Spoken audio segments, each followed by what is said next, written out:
The year is 2006. Pluto has just been downgraded to a dwarf planet, which deeply hurt a lot of people. Borat is a thing that came out, and Google buys YouTube for just over $1.5 billion. The 20th of March 2006 was also the release day of a relatively well-known video game called Oblivion. It's a part of the Elder Scrolls series if you didn't already know, somehow. The game was really well received, and for its time it didn't look too bad for its time. Today, however, it has resurfaced in some spaces on YouTube because of how broken and memeable the game can be, because Bethesda programs the AI as if everyone is the guy that doesn't know what to say to their crush on the street. How are you today? I've been better. How about you? I've been better. What's the news from the other parts of Tamriel? Nothing I'd like to talk about. It genuinely, however, is a really entertaining game, and I have some fond memories playing it myself when I was a kid. I was around 8 years old at the time of release when my dad bought it for me. Put the disc in, loaded it up, explored the sewers and caves, got to the goblin, tried to sneak attack it before I failed, ran out of the room and then cried. And then I got my dad to kill it, and I'd never touched the game for 6 months. This was so that my newfound emotion called anxiety would chill the fuck out whenever I thought about that game. When I decided to stop being such a wussy boy, I killed it all on my own and escaped the sewers, and...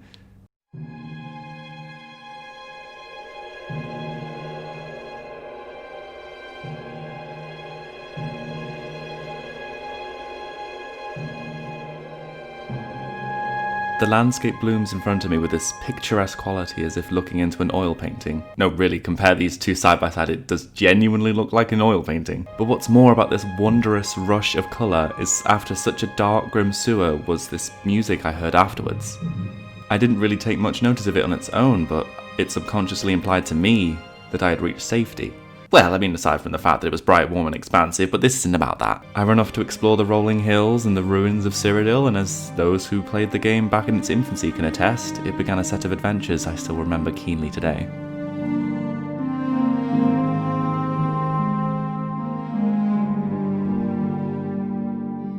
The music is what stayed with me to this day, and it's the first thing I remember when someone talks about the game to me, and I recall consequently those warm, lazy afternoons wandering around Cheydinhal with that town music playing in the background. Thinking about it now gives me a lot of nostalgia for that particular period of my life, where it was honestly composed of many hours of video game playing with my brother and dad, and it was this music that softly played in the background that underpinned many of those memories. The composer, Jeremy Soule, has a real knack for creating intensely vivid imagery through soft orchestral pieces, and Oblivion wasn't his first time composing either. The guy has a lot of credits starting from the 1990s. In today's video, I want to talk about nostalgia in video games and how it can manifest, particularly about Oblivion, as it's a game I can draw my own experience from because nostalgia is a very individual and personal thing. I also want to look a little into what makes a soundtrack so memorable for years to come as well. So I'll start, keeping very on topic, by talking about World of Warcraft. World of Warcraft, or WoW, is a...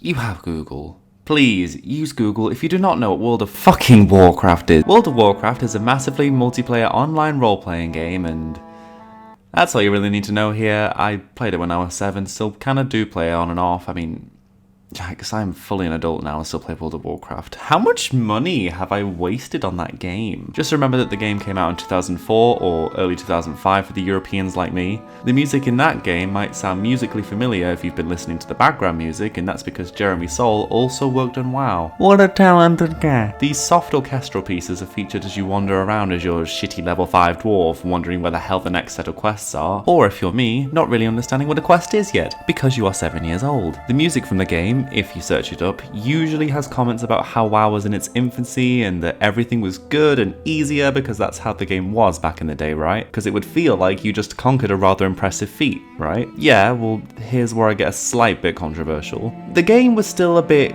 crap in its own way, especially because WoW was one of the earlier MMORPGs to be made. Definitely the first majorly successful MMO. The game, upon release despite its success, had really unbalanced classes and specializations. Optimization wasn't a word in the gaming industry yet. The models and graphics looked like this, and there were no gaming wikis to find out where the fuck Mancrick's wife is. The game also kind of ran out of quests for you to finish before you could reach max level because So you had to grind the last 2 levels from 58 to the level cap at the time of 60. Leveling back in those days all in all took the average player about a month, with the endgame perks such as the fast amounts being very expensive, and a lot of the endgame content was only really accessible for those who properly poured their souls into the game, almost quite literally. There is a reason South Park made that episode about it. That's the idea of the game being fun to the old yellows who think the game is too casual friendly and everything seems spoon-fed to you now, and as I said, I can agree with them to an extent. The idea of genuinely being lost or stuck in RPG games is definitely a thing of the past, with game guides, wikis and forums covering every inch of the game, which takes away a lot of the satisfaction of discovering things in the game on your own back after hours of running around clueless. However, could you honestly imagine a new MMORPG experience coming out today with no group finder to run dungeons, some classes being ridiculously underpowered because they just didn't know any better, and that the questing system didn't take you smoothly to the maximum level? And no, this doesn't suggest that just because your class isn't the most viable for the most intensely competitive aspects of the game, it means that it's broken, and that the company needs to hotfix the cooldowns from 3 seconds to 2.75 in order for you to do your preferred rotation at peak efficiency. I mean that it is actually underpowered from the get-go and doesn't improve as you level up. If you were a warrior back then, you had to tank. If you were a priest, you had to be a healer. What I'm getting here is that we don't associate memories of these old games with the clunky mechanics or the awkward gameplay. We associate it with the fun we had while playing it. WoW Classic is a thing now, despite Blizzard saying, by the way, you don't want to do that either. You think you do, but you don't. By the way, this same guy had to announce WoW Classic, which is the most hilariously ironic thing to watch unfold. But I understand that for some of you, your favorite flavor is vanilla.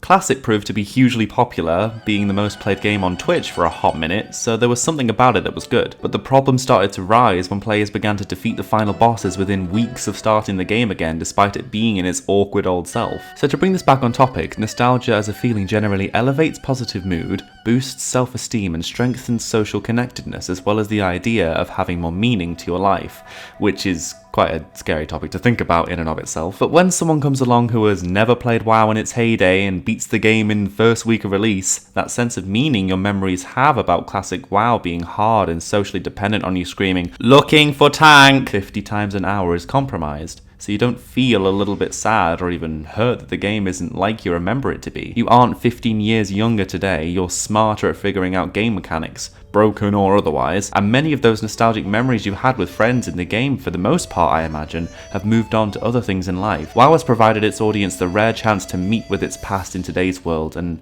after the initial excitement wore off, I can say that it isn't as popular, or at least as talked about, as it was even a year ago. So the reason I brought WoW up here is because it has a much clearer, defined history, because its release literally spans almost an entire generation of people. And I can kind of justify how nostalgia changes your perception of things to not be entirely as it really was through the wonderful case study WoW has provided for me, among other topical things. I also have a long-standing experience with the game, so I do feel slightly more able to speak about it in terms of nostalgia, but it's not quite the same as Oblivion for what we remember it for. One of the key differences between WoW and Oblivion, other than the fact that there is an element of consistent social interaction in WoW, is its release span. One is 15 years of content that gets shredded apart no matter what by fans, the other is 1 year of content that gets shredded apart no matter what by fans, but with horse armor! So the release span also provides a different experience to the player. If you played retail WoW today after quitting at any point before the Cataclysm expansion pack, you'd be asking, why is this on fire now? Why have furries taken over the game? Why is Sylvanas Shadow the Hedgehog now? Oblivion thankfully lacks that problem because you can pick it up and play it at any given time, and the experience is roughly going to be the same for you even if you last played it like 5 years ago. The only thing that would incur a seismic tsunami of sadness and sorrow is the length of time since your last play, as you drown in the feelings of being 5 years younger playing the same game. Whenever I've played a game after a long time putting it down, I usually do it to realign myself with the feelings I had when I was a bit youthful. So for Oblivion's case, I just want to revisit the feeling of playing a video game comfortably. No new mechanics to learn, familiar faces, and I know what everything means and those wonderful melodies kick in as I relax into the evening. So one of the reasons that makes this so damn enjoyable for me personally is the familiarity of the game's landscape to my own childhood. I grew up in a small North Welsh village with a very similar architectural style to Oblivion. They both have castles, flowing fields, forests, and a stone wood-clad village centre, so running around here now feels like running around my own village as a kid. I obviously didn't grow up in a medieval town with magic and Argonians, but there are enough references in the objects and landscape that help me recall my own past. It isn't just me feeling this either, as there have been articles that talk about this. People who played, for example, the first Assassin's Creed experienced something similar. Just as Desmond Miles relives the memories of their ancestors, the Middle Eastern players of Assassin's Creed experience historical cities of the Middle East as nostalgic resources. This is a somewhat tenuous link, some would argue, but Damascus, especially because its direct relation to the real city of Damascus, in that game can remind them of the memories of growing up in the Middle East, just as Oblivion reminds me of growing up in a small village with strong medieval links. I think from the reading I've done, it's not entirely based off of nothing, and my own experience holds true to this idea, and obviously this won't apply to everyone. I, however, don't return to Oblivion for its groundbreaking combat or for its, fantastic story. I return because it reminds me of my home, whether it's the feeling of home or my own literal home. As someone who has moved from the village to the big city, you don't stay home for too long because you've outgrown its confines, and honestly everything annoys you a little bit more than usual because you're used to things being a bit quicker and more efficient. I played the game for a week tops and move on and appreciate just visiting home. That's how Oblivion feels to me in its visuals, and how others feel about Classic WoW so strongly whenever even slight changes are suggested to the original experience of the game. So nostalgia definitely has, as a lot of us are at least a little bit aware, some hold over the actual experience we had as young'uns, and it can be heightened if the set pieces in the game are similar to something we're familiar with in our own lives. For example, something tells me that a lot of sci-fi RTS games, or as I call them, dad games, are popular with people, well, my dad's age, because they grew up with things like Star Trek and Star Wars, so it's a familiar concept they can quickly enjoy. It's not just geographical similarities in its architecture, it's also the media and objects you grew up with that can make a game appealing to you as a person. But as we expected, there are some negative sides to nostalgia, usually in its more depressive form. If we are to alter the perspective of these video games to someone who suffers from some form of anxiety or depression, these retreats to a time we remember being enjoyable and fun can only begin to lampshade the current situation of everyday life with bills, maintaining friendships as an adult, and managing yourself without the assistance of a carer like many of us used to have. Take Oblivion and my personal relation of its architecture to my own childhood village. The habitual worrier's response to nostalgia can be understood from a control theoretical perspective. Nostalgic memories may function as a reference value that contrasts with the individual's chronic current worried state. If I'm feeling cynical, I now live in London, a loud, dirty city where everyone is functioning at twice the rate of everyone else, and rent makes things difficult to pay for. The people are supposedly more rude, and it's hard not to feel alone with so many other people you don't know giving you side eyes for not walking on the path quick enough. That is almost a direct opposite to the quiet, clean, green, and steady-paced village I'm from that Oblivion describes to me in the game. It's a way of heightening the sadness of the current situation because you remember it feeling so much easier once. But you see what I'm doing here, don't you? I'm purposefully spinning the narrative that my current situation is worse because I can understand my personal perspective of today's life. I know when my rent is due, when my bills are, how much food till my next weekly shop. I didn't have to think about that then because I was a child. That was my parents' job to do the worrying for me. So from this you'd think I'd hate where I am, when in fact I've never been happier. London is the right place for someone like me now. I don't mind the dirt because I'm healthy and young, and the convenience of living in a city is something I value a lot because I like to live a little quicker. But that doesn't stop me from feeling that bittersweet desire for the past where most of my childhood friends literally still are today. Oblivion is that smaller, analogous version of the overarching longing for childhood to return. To find a place where I don't need to hold responsibility for myself. I also don't remember the hard parts of childhood as heavily as the struggles of today because you do forget them. I remember the homework and the worries about making friends like now, but not the actual anxiety and feelings I had. It's hard to feel anxious about something you've already overcome.